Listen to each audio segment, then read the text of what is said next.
Everybody, it's Al from Boston. I need to have a chat with you guys about Fidelity. I just read some content posted on a couple of the GME pages, and this goes back and confirms my thesis I had originally had about Fidelity. I have another account on Facebook or on YouTube called Al from Boston as well, and I my very first video was criticizing Fidelity. I felt they were playing both sides of the field, and I didn't like it. And I made a 20-minute video about it. It doesn't matter right now, but I basically it's somewhere on the internet. I'll find it for you, and I'll send you a link to it. But I want to just recap what I said on that video and here right now. Okay, so we all know Fidelity as a market maker, as a provider, as a brokerage services, so on and so forth. They have these ETFs, right? There's millions of shares in this ETF that Fidelity has, like two major brokers. Two major ETFs that they use for Citadel's use to short us. There's millions of shares in there, right?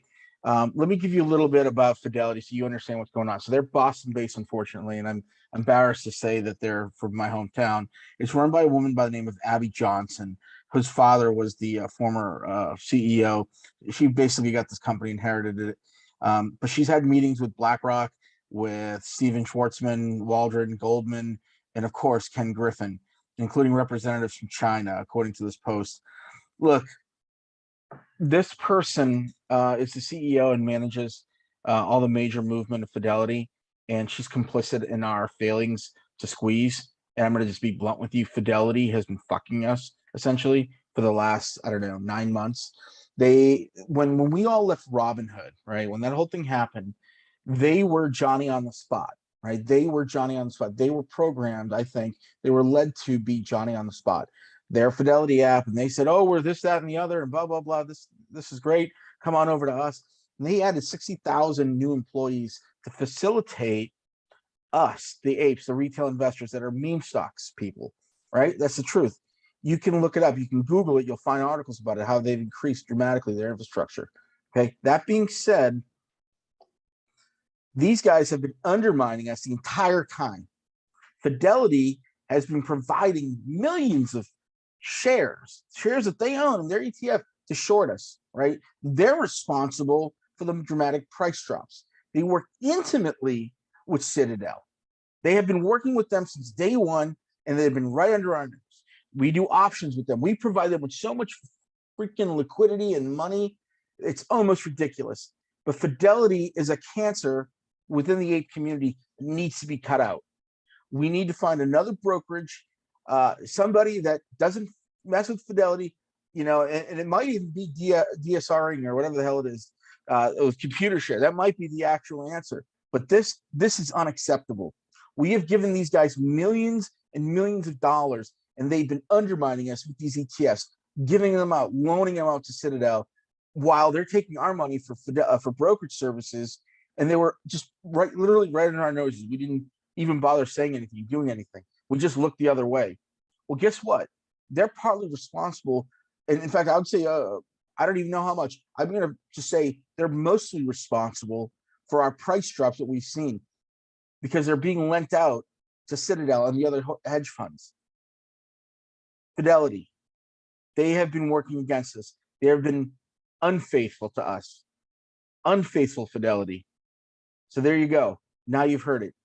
Let me explain something to you guys. All right, this is a war military paradigm I'm going to throw at you. It's called asymmetrical warfare. When we first got to Afghanistan, we were fighting the war against the Taliban, right? They were a very unsophisticated enemy. They didn't have radios. They didn't have sophisticated encrypted stuff. They didn't have very good guns, but they were killing us in the droves. They were killing us. And we were fighting what's called an asymmetrical warfare. All right. It's asymmetrical warfare. What that means is a less superior force taking primitive means to destroy us. And I've seen it. This is how it works, right? We buy and hold. We are the Taliban, right? They, the coalition forces, are Fidelity, the Wall Street guys. They're the sophisticated people, right? How do we bloody their nose? We cut off the blood supply. That's what we did.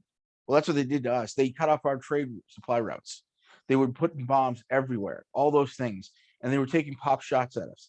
And all of a sudden, morale started going down, and we started losing guys more and more every day. They weren't losing guys. We had to invest millions and millions and millions of dollars to sustain a war with guys.